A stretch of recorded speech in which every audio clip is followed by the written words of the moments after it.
Cipta. Hening Cipta dimulai.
Bapak Rudi ini adalah Ketua Relawan Samawi, benar itu Bapak?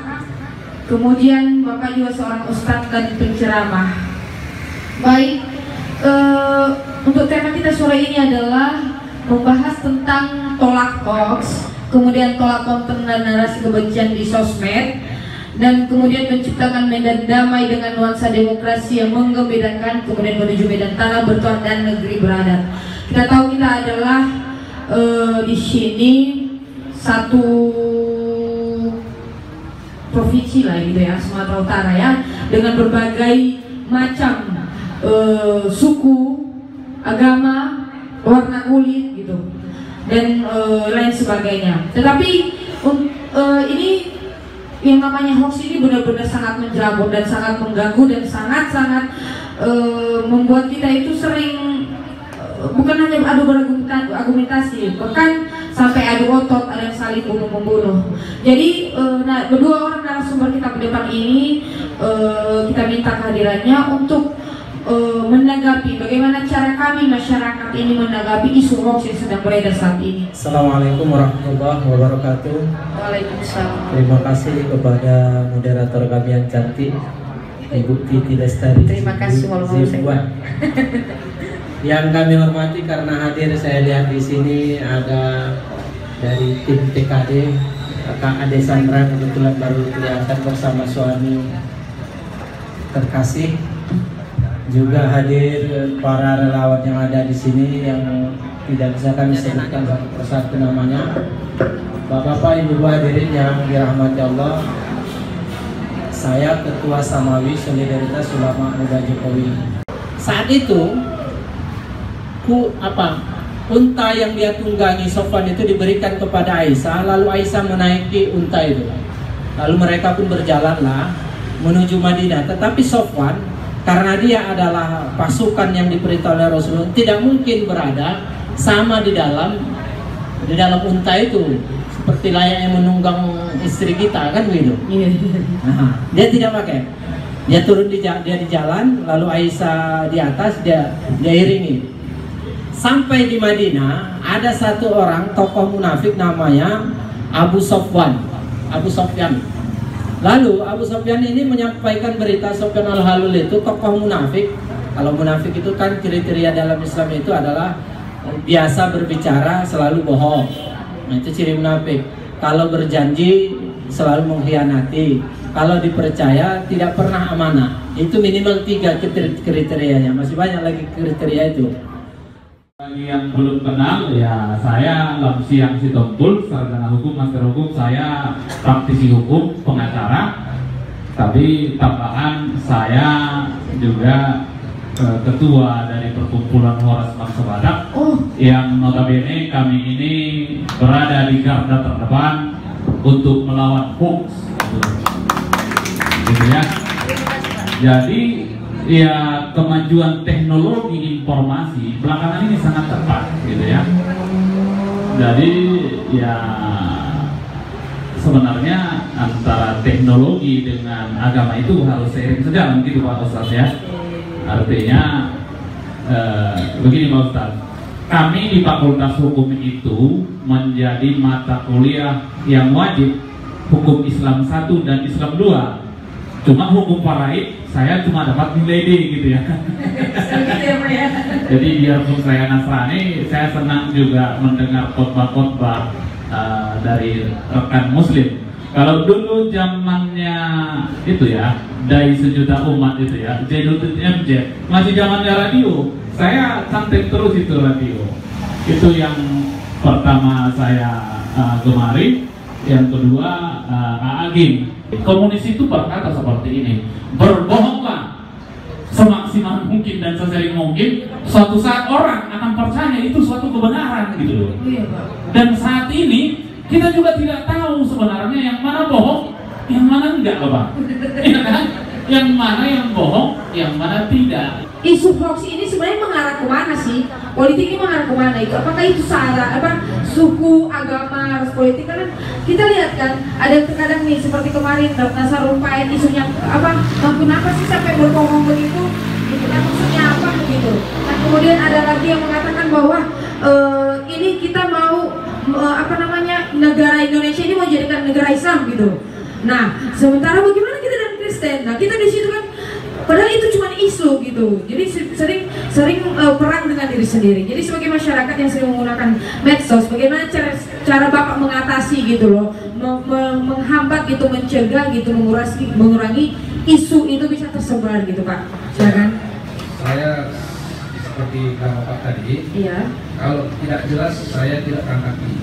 Begitu ya Pak. Kalau dia hoax yang tidak biasanya, tutup aja saya komen. Ya, jadi ada selama ini ada pernah mengalami nggak Pak gitu? Ada sisi negatifnya dalam kehidupan Bapak sendiri gitu? Ya tentu ada. Ya, ceritanya gimana Pak? Bisa cerita sama kita sedikit? Ya karena waktu itu tadi itu bohong, jadi dipukuli, ya disiksa gitu. Tadi kok seperti itu? Iya. Kok bisa? Oh gitu ya Pak ya. Oh jadi Bapak sendiri memang aktif di media sosial ya Pak ya? Ya. Aktif ya, nggak kayak kami ibu-ibu gitu kan, sebentar-sebentar lihat WA, sebentar-sebentar lihat Facebook gitu Pak ya.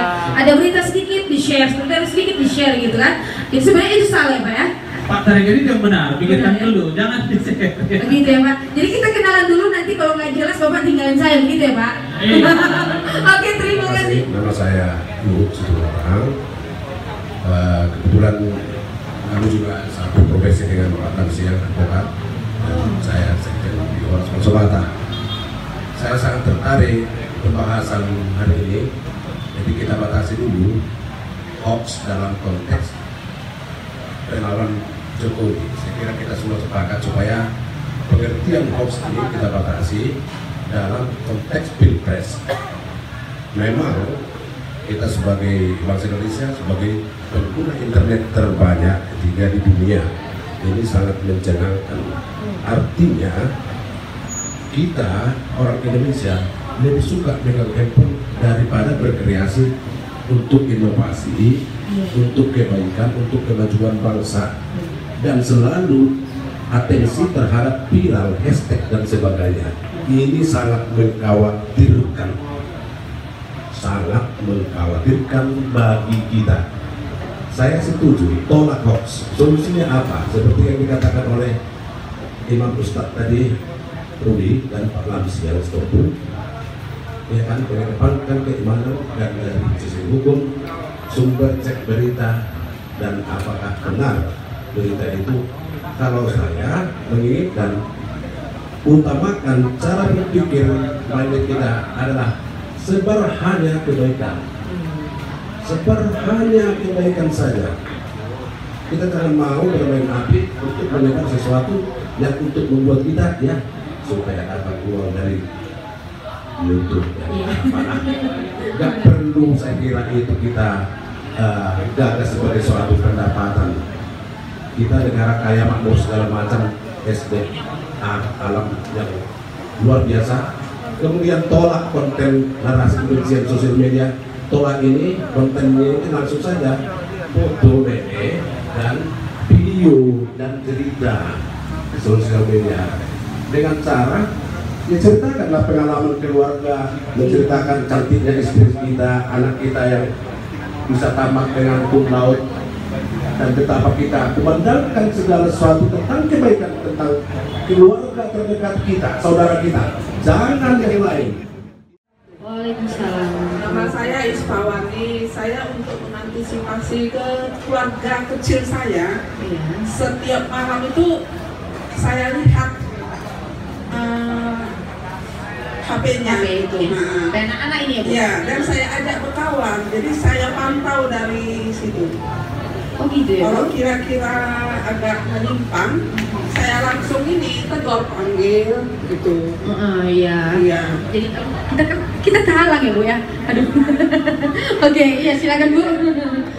Jadi kalau misalnya ini apakah Ibu tahu gitu anak ini gitu ngirim share gitu kan? Share gitu kan, berita kebohongan yang seperti itu gitu. Terus anak ini nanti kalau misalnya Ibu tegur mau apa enggak gitu? Saya kasih pencerahan gitu. Oh iya, Bu. Iya, bahwa itu yang diapainnya salah. Dan itu nanti undang-undang ini akan saya kasih sama keluarga saya dulu gitu. Oh gitu ya, bahwa Pak. itu memang ada ininya. Ada pidananya. peraturannya, ada pidananya ya. Gitu. Jadi kalau bisa, Bu, jangan hanya anak-anak aja ya, Bu ya, tengah-tengah teman-teman ke masyarakat gitu. Tapi ada nggak pernah terjadi sama Ibu sendiri efek dengan hoax ini loh? Agak banyak saya diblokir. Saya kan karyawan PT PN2. Bos saya sendiri itu memblokir saya. Oh, derita Ibu itu, Bu. Gara-gara saya suka ini apa namanya mengasih pencerahan gitu. Karena dia memang saya lihat dulu profilnya, ada gambar itu ya diblokir gitu ya. Padahal sebenarnya tujuan kita nggak ada gitu, kita nggak mau ada permusuhan gitu. Kita berteman sama siapa saja ya, Bu ya. Gitu. Itu sudah langkah yang baik, karena terkadang saya mau ngajak Ibu ngobrol, tapi saya sekarang tidak terima. Wah, sumber hoax ini sebenarnya perempuan katanya gitu. iya mak-mak. Apa salah mak-mak? Apa salah perempuan gitu kan? Karena katanya gini, mama ini suka megangin HP, senang buka Facebook, WA, sebentar share. Padahal saya Facebook aja udah ada setahun nggak saya buka gitu. Padahal saya seorang perempuan, emang saya bencong apa ya? Kan sakit ya. Jadi dengan Ibu mengatakan demikian tadi, sehingga kita di sini minimal gitu kan bisa bercerita. Oh, ternyata bukan hanya perempuan lah yang menyebarkan berita bohong itu, bahkan kita perempuan membantu menyarankan.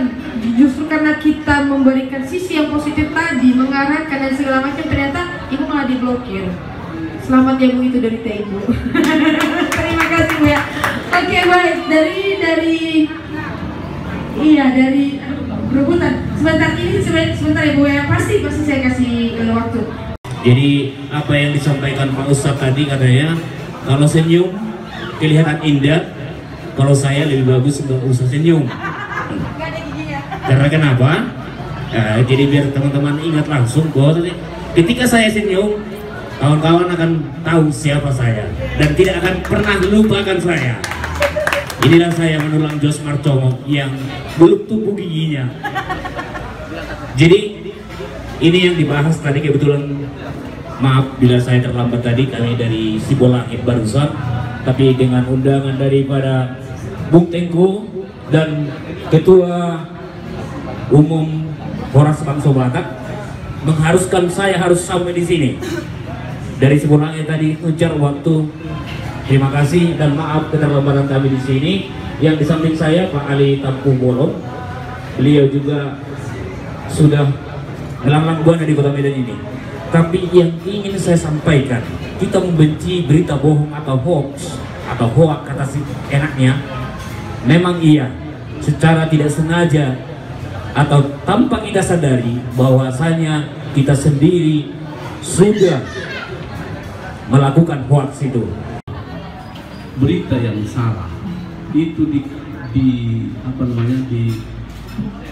di-share, dibagikan, atau katakan dulu kayak awak kan awak buat di status Facebook. Nah, ini kan menjadi mainstream bahwa itu adalah berita yang benar ketika itu di atas 3 kali di-share berturut-turut. Ini yang sering terjadi. Aku melihat misalnya teman-teman yang katakan dulu pro sebelah, mereka melakukan itu supaya melakukan bahwa ketika kesalahan itu diinformasikan terus-menerus, maka kesalahan itu menjadi kebenaran. Nah, mungkin pertanyaannya adalah apakah misalnya relawan dari Jokowi Maruf Amin itu apakah metode untuk mengcounternya membuat berita black campaign atau memang juga harus membuat hoax? Artinya kita melawan ada 2 mungkin metode. Yang pertama melawan membuat hoax juga terhadap proses mereka, atau yang kedua membuat berita-berita kebenaran yang memang betul-betul benar. Contohnya begini, aku jarang di pertemanan saya ada beberapa orang saja yang selalu memberitakan hasil kerja-kerja Jokowi JK lah, pemerintahan sekarang. Nah, dan itu pemberitaan itu minimal kalau saya tabulasi, kalau saya hitung-hitung dalam tempo 1 bulan 30 hari itu bertahan hanya 3 kali pemberitaan saja. Ini soal frekuensi. Nah, lalu saya bandingkan dengan teman saya di Facebook dengan yang sebelah, mereka melakukan berita-berita menghujat dan melakukan black propaganda terhadap kinerja Jokowi itu lebih dari 10 kali. Pembahasan di sini adalah tolak hoax. Terkadang yang kita harus ketahui adalah sumber hoax itu adalah para pejabat di pusat maupun di daerah. Nggak bisa kita pungkiri, mau itu di nomor 01 maupun 02, pasti ada pejabat penghasil hoax yang suka bikin hoax. Nah, kami sebagai kaum milenial yang menjalani pemilu 2019 sebagai pemilu pertama ingin menanyakan kepada Pak Ustadz, khususnya seperti ini, apa hukumnya ketika kita memilih pejabat yang terbukti sudah menyebarkan hoax? Apakah kita ikut berdosa? Itu yang pertama. Yang kedua, alangkah baiknya ya kan kedepannya kita sebelum kita men-sharing atau men-share suatu berita, teliti dulu apapun itu semuanya. Karena kita kaum milenial ini pun kadang-kadang kita bingung mana yang ini yang benar, mana ini yang salah. Beda-beda tipis tadi ya. Beda-beda tipis. Nah, kembali lagi nih, kalau dipertegas lagi Pak Ustadz, kita dosa nggak nih kalau kita milih pejabat yang sudah terbukti nyebar hoax gitu? Oh itu dari kubu 01, 02. Tadi sekali lagi jangan kita bawa ini dulu presiden gitu ya. Yang penting itulah gitu ya. Apakah dosa apa dari sisi agama? Saya lebih spesifik terhadap akibatnya terhadap negara. Sekarang saya ibaratkan negara adalah sebuah kayu yang kemungkinan nantinya akan menjadi abu. Dan saya juga sependapat dengan ada yang mengatakan tahun 2030 akan Indonesia akan berubah. Itu sependapat sehingga kita juga sama-sama mendukungnya. Mendukungnya dalam seperti apa? Seperti program-program mungkin yang mereka sedang kelola seperti berita-berita hoax. Jika kita sebuah kayu bermain cinta dengan api, maka kita akan jadi abu. Negara akan bubar kalau kita mengikuti cara-cara mereka. TKD Jokowi Maruf Amin Provinsi Sumatera Utara, kebetulan saya mewakili ketua tidak bisa hadir karena kesibukan yang begitu padat memang. Kami mengapresiasi ke acara ini yang dijalankan, ini merupakan suatu hal yang sangat baik sekali. Jadi kita harus bicara tentang 01 dan 02 ya Mbak. Jadi gini, bagaimana caranya menolak hoak? Untuk ini sebagai saran aja mungkin dari kami, dari PKAD mewakili, bagaimana caranya kita menolak hoak untuk pemilu damai. Tadi beberapa teman-teman sudah memberikan saran, itu menurut saya sangat baik sekali ya. Dengan cara ketika kita menerima berita, jangan langsung sharing, tapi saring dulu kebenaran dari berita tersebut. Yang kedua, coba jangan fokus kepada cepat merespon. Ketika kita melihat berita, kita langsung cepat nih merespon. Wah, ini benar nggak nih? Belum tahu kebenarannya, langsung kita share. Itu yang sering terjadi. Yang sering terjadi seperti itu. Dan yang berikutnya ini, kalau misalnya pun yang seperti yang terjadilah adalah dari pihak seberang yang menyatakan bahwa ada informasi untuk menjatuhkan pihak Pak Jokowi dan menyatakan bahwa harga-harga sekarang sedang naik, tempe setipis ATM, dan nggak perlu juga kita sikapi dengan cara yang kita langsung menghujat. Itu nggak perlu. Cara yang dibuat oleh ibu-ibu tuh saya angkat jempol. Ada ibu-ibu yang posting, dia langsung belanja ke pasar, langsung dia beli dengan uang 100.000, kan 100.000 itu cuma dapat katanya bawang dan cabai. Ibu tuh langsung belanja aja, dia nggak protes, dia cuma belanja beli ABCD dengan 100.000. Nah itu sudah merupakan cara kita menentang hoax yang dikirimkan oleh lawan kita tadi. Berarti nggak perlu berkuar-kuar, nggak perlu, ya kan? Karena begini, ketika kita merespon itu, dampaknya yang terjadi bukan hanya kepada mereka, tetapi kepada kita dan juga kepada generasi penerus kita. Satu tips saja buat kita seluruh pendukung-pendukung Jokowi. Mulai dari sekarang, sebarkan segala keberhasilan Jokowi. Itu saja kuncinya. Apapun itu, sepakat. Itu kesimpulan dari sana tadi sebenarnya. Apapun yang dikerjakan Jokowi, itu sudah melampaui batas presiden-presiden sebelumnya. Sampaikan itu ke seluruh media, saudara, lingkungan, keluarga, sahabat, dan lain-lainnya.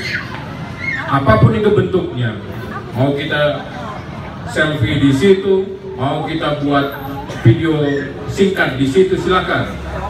Sampaikan apa yang menjadi keberhasilan Presiden Jokowi selama 4 tahun kebelakang ini. Ingat dalam soal An-Nahl 125, dimulai dasari yang kita dihikmati Allah Subhanahu dari dunia asal. Ajaklah manusia itu kepada kebaikan. Kerja kita ngajak. Kalau menurut Pak Jokowi itu baik, mari kita ajak beliau itu, teman-teman itu saudara kita, kepada kebaikan negeri bil hikmah, dengan cara bijaksana. Bijaksana itu sesuai dengan konteksnya. Kalau dia orang berpikiran, berpendidikan, maka kita bicara dengan pendidikan. Jadi rutin dan biasa, dan kita membantahnya juga dengan cara yang baik. Kalau ada orang yang membantah kita, memberikan ujaran kebencian, menolak berita kita, maka kita lakukan juga menolak dengan cara yang baik. Itu aja hati yang perlu kita bersihkan. Karena pemilu ini hanya sementara. Tujuan kita adalah bagaimana hidup dunia di sebalik dunia ini. Barangkali itu lanjut Ustaz. Assalamualaikum warahmatullahi wabarakatuh. Selamat sore menjelang malam ya. Saya ingin menyampaikan kisah begini. Karena saya beragama Islam, maka akan saya sampaikan tokoh daripada agama Islam. Di dalam agama Islam ada seorang tokoh namanya Umar bin Abdul Aziz. Di zaman Umar bin Abdul Aziz kecil, sebelum dia menjadi khalifah, semua ulama pada masa itu kerjanya melaknat Sayyidina Ali. Padahal Sayyidina Ali, kita tahu bahwa umat Islam tahu bahwa Sayyidina Ali itu adalah khalifah keempat dan menantunya Nabi Muhammad SAW. Tapi ketika berkhutbah di masjid, dia mengatakan, la'anallahu li Ali bin Abi Thalib, laknatlah ya Allah Ali bin Abi Thalib.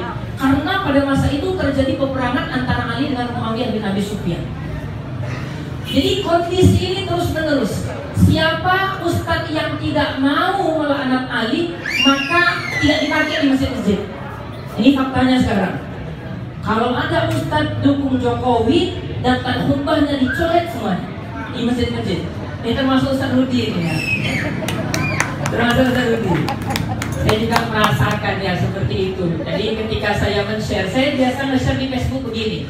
Alhamdulillah, kalau agama lainnya puji Tuhan gitu ya. Alhamdulillah Pak Yusri Ihza Mahendra mendukung Pak Jokowi. Syukur kepada Allah Subhanahu wa Ta'ala. Jokowi 2 periode, saya masukkan screenshotnya. Itu yang nyerang ratusan orang. Padahal bahasanya tidak ada bahasa-bahasa yang mengejek, nggak ada. Nggak ada bahasa yang mengejek. Woi dulu kemana aja, baru sadar sekarang ya, nggak gitu bahasa saya. Gitu ya. Saya balik ke yang tadi. Ketika Umar bin Abdul Aziz besar, ya, dia mendengar perkataan gurunya begini. Wahai Umar bin Abdul Aziz, kau tahu bahwa Muhammad itu siapa? Aku tahu bahwa Muhammad itu adalah Rasulullah. Mungkinkah Muhammad itu memilih menantunya orang yang kita laknat? Kira-kira Allah menyuruh Nabi Muhammad memilih untuk menantu putri kesayangannya Sayyidah Fatimah dipilih orang yang dilaknat? Apa kira-kira mungkin gitu? Seorang ustaz atau seorang ulama mau memilihkan calon untuk anaknya, kira-kira orang yang begajulan atau apalah segala macam ya? Kayaknya nggak mungkin. Atau misalnya di agama lain pendeta sekalipun nggak akan mau begitu. Lewat mimbar-mimbar agama, luar biasa. Bahkan itu sudah sampai masuk ke kampung-kampung, dikumpulkan acara tabligh akbar, isinya kebencian semua. Saya rasa ini harus kita hindari ya. Dan hanya inilah kiranya yang bisa saya sampaikan. Jauhi berita hoax. Kita dekat kepada kedamaian ya. Jangan saling caci mencaci walaupun setiap hari kita kena caci. Dan ini bisa saya sampaikan, lebih kurang mohon maaf ya. Wassalamualaikum warahmatullahi wabarakatuh. Terima kasih, mohon maaf juga karena waktunya sudah sangat-sangat memang pembahasan kita sangat bagus dan menarik sampai sore ini. Jadi mohon maaf, kegiatan sore ini kita tutup karena menjelang azan maghrib. Maka kegiatan ini kita tutup dengan doa ya Pak Ustadz, dengan Ustadz Musa. Jadi saya Pak, baik silakan Pak karena menjelang maghrib Pak. Saya mohon maaf kalau ada yang beragama lain selain agama Islam. Saya akan bawakan doa ini dengan agama saya pribadi. Bismillahirrahmanirrahim. Alhamdulillahirabbil alamin. Wassalatu wassalamu ala asyrofil anbiya'i wal mursalin sayyidina wa habibina Muhammadin wa ala alihi wa sahbihi ajma'in. Ya Allah, ya Tuhan yang Maha Pengasih lagi Maha Penyayang, berilah kami kekuatan ya Allah untuk menepis segala kebohongan-kebohongan yang telah menebar dan terjadi di negara kami ini ya Allah. Jadikanlah negara kami ini menjadi negara yang baik.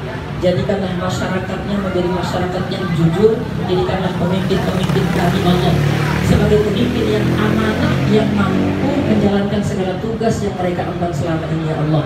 Berilah kekuatan kepada para pemimpin-pemimpin kami Allah. Berilah juga kekuatan kepada kami ya Allah. Semoga kelak negara kami akan menjadi negara yang baik. Semoga kelak negara kami akan menjadi negara yang dirahmati, yang disayangi, yang dikasihi oleh-Mu ya Allah ya Rabbal Alamin. Ya Allah, ampunkanlah segala dosa-dosa kami ya Allah. Jika ada silap kami, jika ada salah kami selama ini ya Allah, maka ampunkanlah semuanya. Semoga kami menjadi orang yang selalu bersyukur atas nikmat-nikmat yang Engkau berikan. Rabbana atina fid dunya hasanah fil akhirati hasanah wa qina adzabannar. Wassallallahu wasallam alaihi walhamdulillahirabbil alamin. Baik, terima kasih untuk teman-teman semua yang sudah datang. Segala kekurangan kami pada hari ini, maka saya mewakili teman-teman meminta maaf. Meminta maaf. Bagi yang untuk foto bareng, silakan. Maka kami tutup. Assalamualaikum warahmatullahi wabarakatuh. Salam sejahtera. Om Swastiastu. Namo Buddhaya. Terima kasih. Merdeka.